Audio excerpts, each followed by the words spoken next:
On part 1 of our special, Tony showed us how to make a decadent foie gras. Today we are back in the kitchen to learn how to make Tony's special savory sun-dried olive bread that doesn't require any kneading. Serve it with the foie gras to commemorate a vegan Lent. This morning I'm going to be cooking a bread for you that is absolutely fabulous because it's got no kneading. All you have to do is mix it up. It's a yeast-based bread. You get a wonderful crusty warm loaf, which I'll tell you more about later.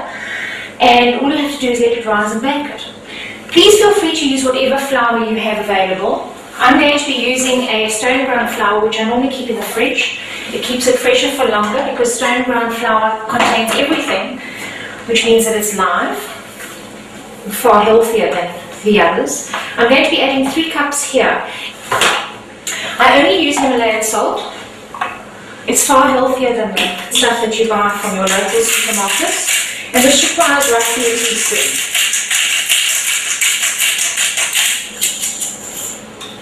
I don't use measurements much. Yeast, you can either use standard yeast that you can get from your local baker, or you can use instant yeast, which is just a lot easier. We use a little bit of sugar in here to activate the yeast. That's about a tablespoon. That should be fine. I try and use raw sugar where possible, just because it's been processed a little bit less. And I need some olive oil. Again, feel free to use whatever oil you've got in the cupboard. This is just to add a little bit of vuma to it. It makes it a little bit more moist. And I need 1.5 cups of warm water.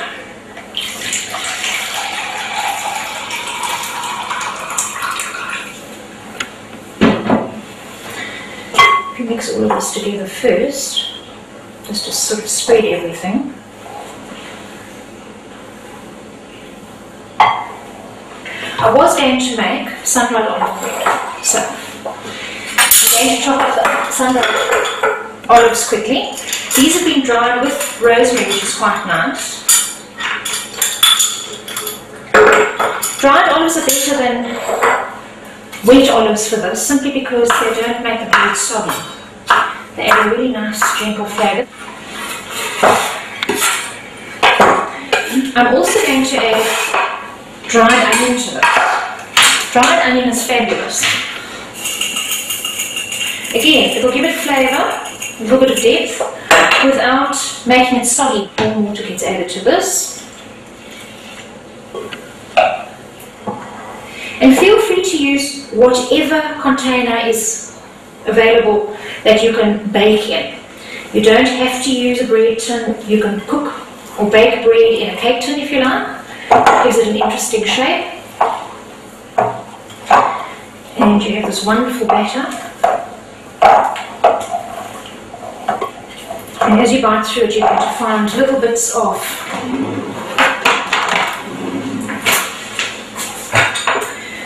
onion and olive that will just add another dimension. Right. That is going to rest for a while. I'm going to put a cloth over it and let it rise. You can add anything you like to the bread. You can leave it plain if you wish. You can add bran.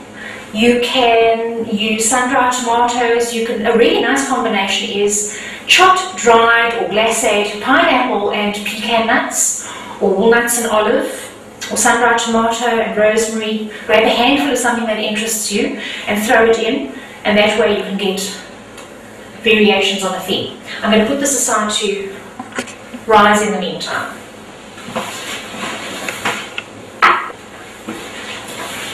And we'll come back later when that's ready. Right, my bread, as you can see, has risen really beautifully. And I decided to use corning ware because it's just really handy and it doesn't stick. And I'm just going to put it into the oven, which is now come to temperature. I'm going to leave it in there at 195 for 10 minutes, and then I'm going to reduce the temperature to 180 and leave it for about an hour. You can always tell if bread is cooked when you turn it out. If you wrap on the bottom and it sounds hollow, it's done. But I do want to say Don't be tempted to cut into the bread straight away. Let it rest for 10 minutes so that everything can settle. Otherwise, you end up with a glutinous mess when you cut and it all falls apart. And it looks so wonderful. It'll still taste amazing, but it'll just look awful. So just control yourself and hang in there and wait. Right, finally, my bread is ready. I got a little sidetracked, so it's a little more crisp than I would have hoped. However, I'm going to turn that out and let it stand. Remember, I said to you a little bit earlier, it's always best to let bread stand for a while so that I'm busy steaming up all over the show. That the bread has time to settle. And I'll leave it this way up in the meantime because the bottom obviously is sufficiently crusty and we want this to get a bit of crust on it or to stay firm. And while that's busy settling, here, as I mentioned earlier, is our pate. So all we have to do is do this. It only looks divine. And I'm going to take a sprig of sage and a piece of rosemary because I really like rosemary. And plonk that in there like so. And I defy anybody not to enjoy that. We've got mushrooms, we've got nice, deep, richly flavoured mushrooms, both fresh and dried. And we've got cashew nuts and balsamic vinegar and soy sauce, and we've got a good grinding of nutmeg and Himalayan salt. And all kinds of other wonderful things in there. Touch of garlic, not too much. And we're going to enjoy this, and I'm sure the cameraman's dying to taste this. So I'm going to use an electric knife in a moment to cut the bread. Right, I'm going to make a little bit of noise.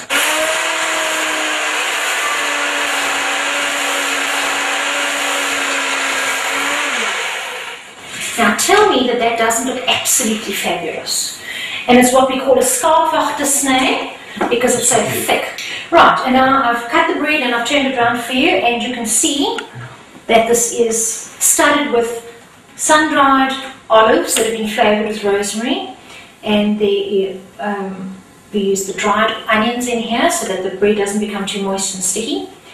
And I'm going to cut a couple more slices, but I'm sure that our cameraman would love to try some.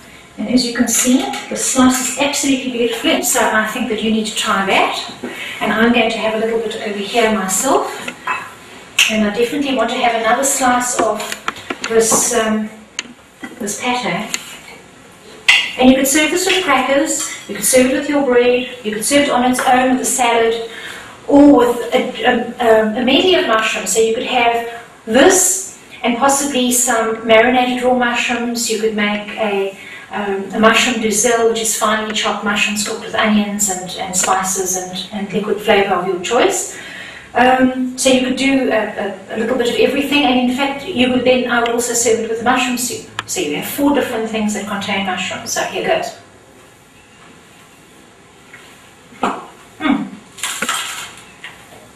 I think this is divine. Delicious.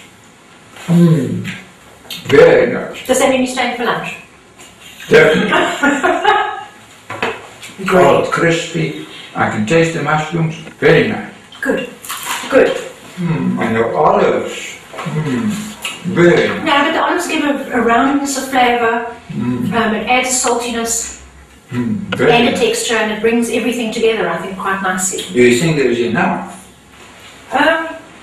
Well, I can make more. Thank you for joining us. We look forward to seeing you next time. Don't go away, because coming up next is Between Master and Disciples, and we look forward to seeing you again. Bye. For more information on Beauty Without Cruelty, South Africa, and defending animal rights, please visit www.bwcsa.co.za.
For more details, please visit www.suprememastertv.com/veg.